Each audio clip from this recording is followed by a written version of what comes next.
Good morning, good students. Welcome back to our English lessons. Today we are going to learn about label. What is a label? This is the definition of a label. Label is the information written on the outer packaging of a product or goods. Jadi label itu adalah informasi yang tertulis di kemasan luar dari sebuah produk atau barang. What are the functions or purposes? First is to give detailed information about the product. Jadi fungsi ataupun tujuan dari label ini adalah untuk memberikan informasi yang detail mengenai sebuah produk. Lalu to choose healthy, safe, and the best product.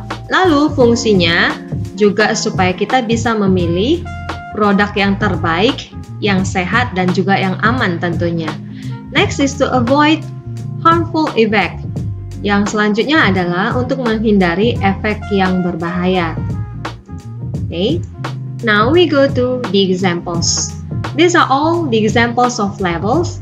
The first one is drug label or medicines label. This is the food label. And then this is the drink label or beverage label. Okay, so we are going to learn about drug label, food label, and also drink label in this topic today.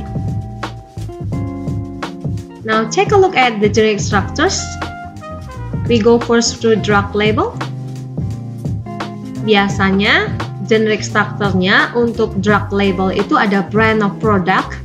We've got name of product, description, content or amount, active ingredients, uses or usage, directions to use and dosage, directions to store, and then expiration date. Ini yang ada di drug label ya, struktur umumnya. Next we go to food and drink label. Brand of product, name of product, description, content or amount, ingredients, nutrition fact or information, directions to use and to store, and then expiration date. Secara umum label obat dan label makanan ataupun minuman sama ya. Hanya saja di dalam food label atau drink label terdapat nutrition facts atau informationnya. Kalau misalnya di drug label dia ada direction to use and then dosis. Di sini ada dosisnya. Tentu saja di food dan drink label tidak perlu memakai dosis ya. Next we go to drug label. This is the example of drug label. Phoenix Children's Cough Syrup. We are going to find out the facts and generic structures and also the statement for this label. Kita akan membuat generic structure-nya dan juga statement atau pernyataan yang sesuai dengan label obat berikut ini. Pertama adalah brand of product-nya. Di sini yang kita tuliskan brand of product-nya tentu saja adalah Phoenix. Terus name of produknya ini namanya apa ya? Di sini sudah tertulis Children's Cough Syrup. Berarti ini sirup obat batuk untuk anak-anak ya. Description yang tertulis di sini adalah cough mixture of formula 440. Content or amount, kita ingat kembali content itu artinya isinya ada berapa banyak. Di sini ada 75 ml. Uses atau usage-nya di sini tidak tertulis. Lalu directions to use and dosage-nya, petunjuk penggunaan atau cara pemakaian dan dosisnya. Di sini ada ditulis use medicine according to physician's instructions. Jadi artinya obat ini harus dengan instruksi dari dokter. We go to number 7, directions to store. Directions to store artinya cara penyimpanan. Di sini ada tertulis di sini keep it in moderate temperature, and then the second one is keep away from children. Next one is expiration date. Expiration date itu tanggal kadaluarsa ya. Di dalam label obat ini tidak tertera tanda kadaluarsa. Next we go to food or drink label here. Pure Choice is the brand of the product. Next is freeze dried mango, this will be the name of product. Natural food, anytime, anywhere, this is the description.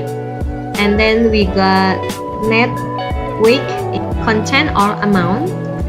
And then we've got expiration date, ini ada tanggal kadaluarsanya juga di label ini.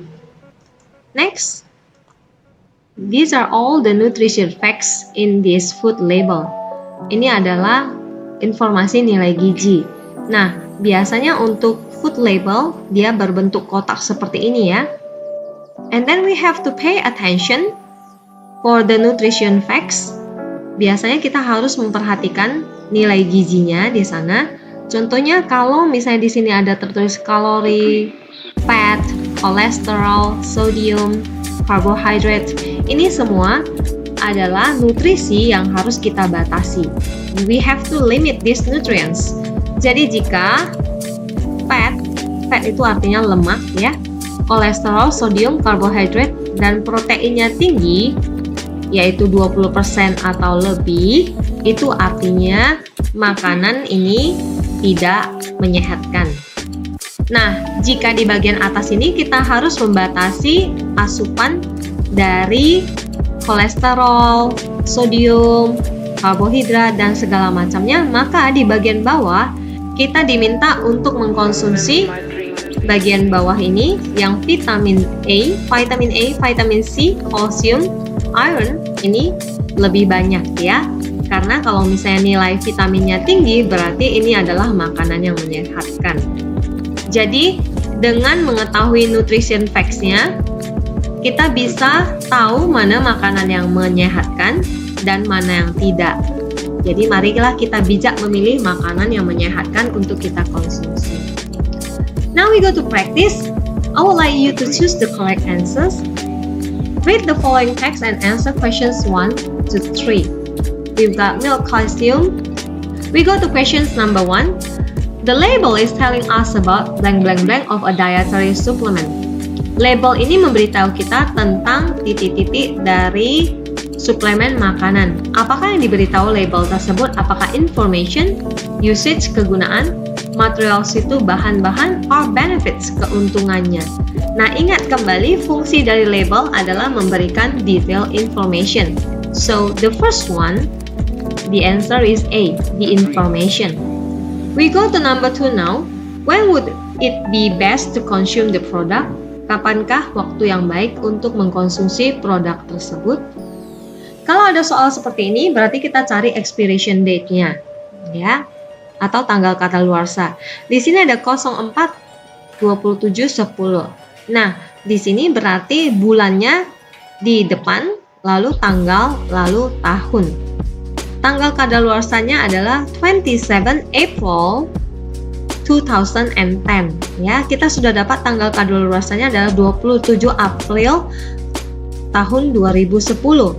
Kita kembali ke soal kita. Ini di sini jawabannya pilihannya adalah on April 27, after April 4, during April 4, and then before April 27. Ingat, for expiration date, biasanya kalau batas waktunya tanggal 27 April, artinya kita harus mengkonsumsi sebelum tanggal tersebut. Jadi jawaban kita adalah D. We go to question number 3 now. Daily value has not been established. Line 10. What is the meaning of the word established? Katanya nilai hariannya belum ditetapkan. Itu di baris ke-10. Ditanya di sini, apakah arti dari kata established, ditetapkan? Is it A, ordered, B, determined, C, carried, and then D, held? Nah, yang paling sesuai sinonimnya di sini adalah B, determined. Oke, bukan order, itu artinya diperintah ya. Carried membawa, help membantu. Yang paling sesuai adalah B. We go to next practice now. Pay attention to this label and fill in the following blank spaces. The ingredients of the milk are. Nah, yang ditanya di sini adalah ingredients-nya. Bahan-bahan dari susu ini adalah, kita cari di sini ada kata-kata ingredients. Ya, di sini ada ingredients ya. Ingredients-nya itu ada organic coconut milk, water, and gargum. Jadi kita tulis jawabannya di sini organic coconut milk, water, and then gargum. Next, number 5. The carbohydrate of the milk is blank blank blank grams ya.